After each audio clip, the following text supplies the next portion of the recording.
Hello everybody, in today's video I'm going to show you how to request a refund on the Shop app.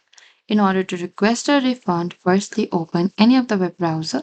In the top there's this address bar, type down shop.app and enter it. And once you're inside this homepage of the Shop app, what you need to do is you need to go to your profile icon in the bottom left, and over here you need to select this orders in the top left again.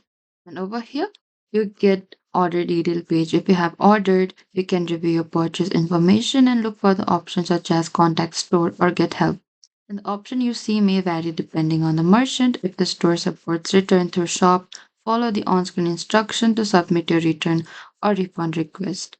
And with submitting a request, explain why you're requesting a refund, include helpful details such as your order number, the item you purchased, and the photos if the item arrived damaged, defective, or incorrect.